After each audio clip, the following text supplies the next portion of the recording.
Son of Man came to serve, and to give his life as a ransom for many. Alleluia, alleluia, alleluia.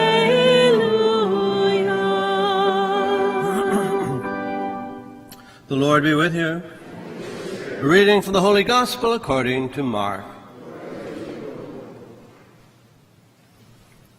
James and John, the sons of Zebedee, came to Jesus and said to him, "Teacher, we want you to do for us whatever we ask of you."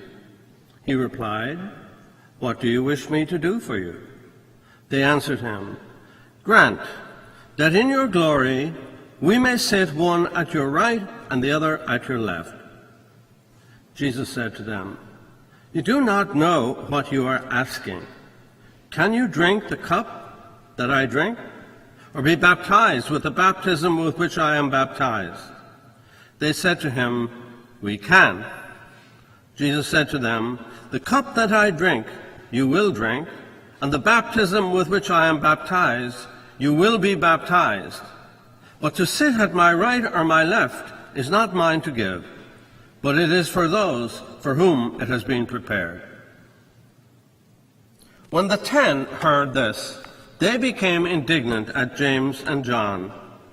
Jesus summoned them and said to them, "You know that those who are recognized as rulers over the Gentiles lord it over them, and their great ones make their authority over them felt. But it shall not be so among you. Rather, whoever wishes to be great among you will be your servant.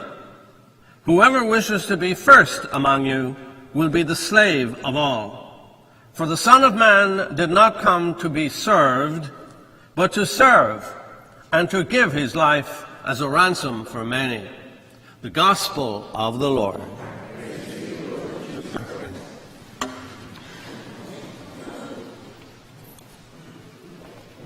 Good morning and welcome once again, and if perchance, and there's always one or two visitors with us, and I know there are today, and I want to say a special welcome to you, and so happy you could join us for this Sunday Eucharist, for the 29th Sunday in Ordinary Time. And for those of you who love the changing of the seasons, you must be in your glory these days. For those of us who like the sunshine, we're in mourning these days, and of course many of us will be taking off and following the sun before too long.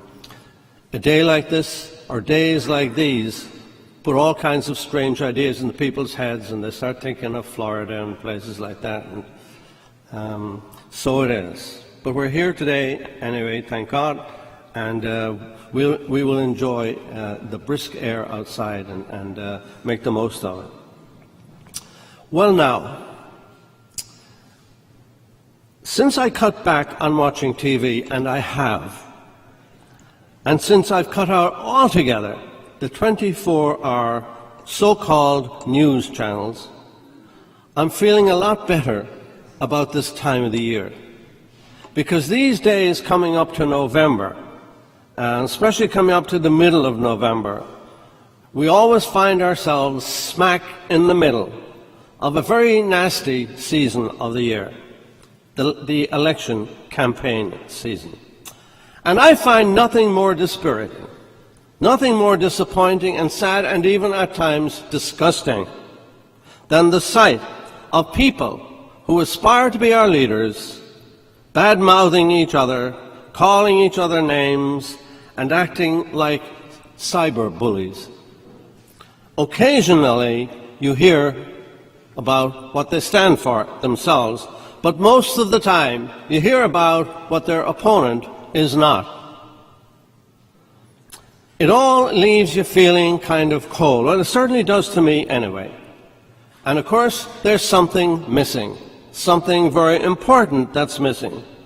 And that is any kind of a call or any kind of a challenge to us, the people of the country, for us to play our part also.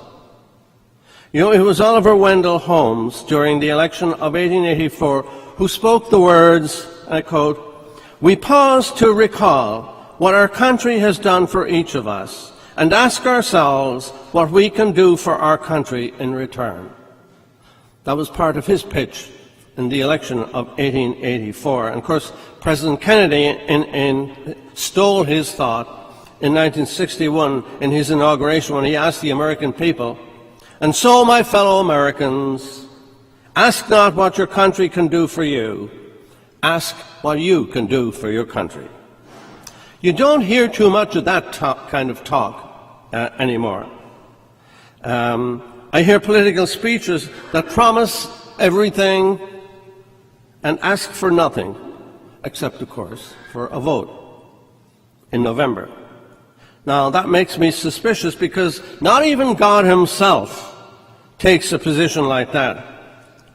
Our God is not all promise.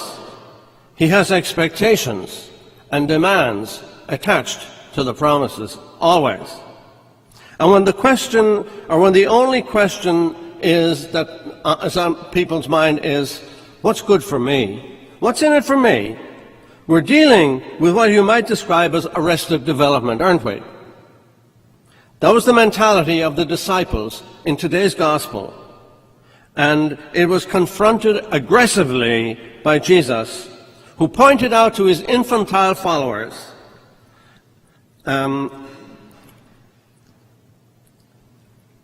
he called to them, he challenged them to a maturity of a person who has developed the ability and the capacity and the heart not to receive, but to serve, not to take, but to give.